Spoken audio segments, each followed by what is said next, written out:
Hai, Assalamualaikum. Selamat datang bersama saya ke segmen yang kedua, Fad Nazir, dan di sebelah saya, Encik Arif. Hai, Ya, hai Encik. Encik Arif sihat? sihat. Alhamdulillah. Okey, Alhamdulillah baik. So, tanpa kita melengahkan masa lagi, kita terus ke segmen ini. Okey, kita mula dengan soalan yang pertama. So, Encik Arif, okey, berapa banyakkah karya-karya yang dihasilkan oleh Khairil Anwar dan dia punya tajuk-tajuk karya tu? Kalau saya nak bahas pasal setiap satu karya Anwar ni, jadi malam tak habis. Tapi secara ringkasnya dia ni telah hasilkan 71 sajak asli dan 10 sajak terjemahan dan banyak juga karya yang telah beliau hasilkan. Nampak? Dia, saya speechless lah. Hmm. Dah lah rajin, karya pun banyak. Okay. Selain tu? Ya betul, karya beliau juga dah ada kena lekat dekat tembok Belanda. Oh, tembok Belanda. Okay. Cuba awak bersajak sikit.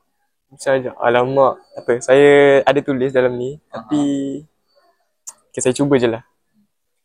Kalau sampai waktu ku mau, tak seorang pun Melayu. dah sampai situ je. Segan lah saya. Wah, nampaknya Pak Nazir ni orang yang bakat tu Tak ada lah, biasa-biasa je. Tapi pada podcast kali ini saya hanya nak fokus pada 3 karya dia yang telah beliau hasilkan, iaitu Aku, Doa dan Diponegoro. 3 karya beliau ni merupakan karya yang kenal juga dekat Indonesia.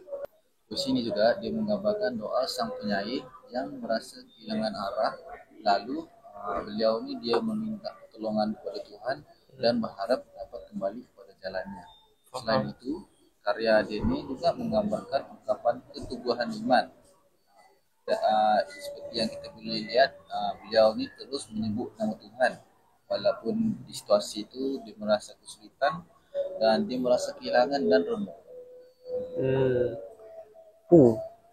Betul-betul mendalam syair sajak-sajak yang Khairil Anwar ni cipta. Menarik.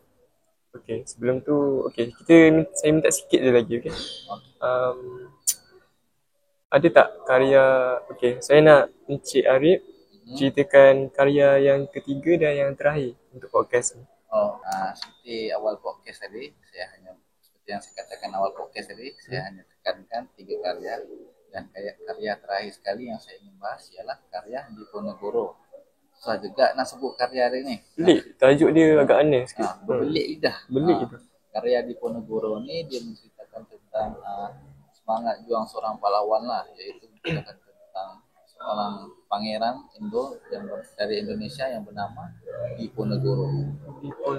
Okey, Cik Arif, saya nak tanya sikit, siapa sebenarnya Pangeran Diponegoro ni? Okey, Pangeran Diponegoro. Tak apa. Pangeran Diponegoro. Pangeran Diponegoro ni dia merupakan seorang pahlawan dan pejuang yang melawan penjajah Belanda pada masa dahulu. Lepas tu dia ni dilahirkan pada tahun 1780. Lepas tu dan dia meninggal dunia pada 1855. Beliau ni juga dia melambangkan keteguhan hati dan semangat juang bagi bangsa-bangsa di negeri Indonesia. Fighter ni bukan kaleng-kaleng. Ya, pejuang. Calang-calang orang ni. Memang hebat orang ni. Rasa inspirasi lah dengar. Memang dia ni memang ada aura. So korang kena ingat, Pangeran Diponegoro. Diponegoro. Boleh research sekarang. Rugi tak research. Rugi tak research tu ni. Betul.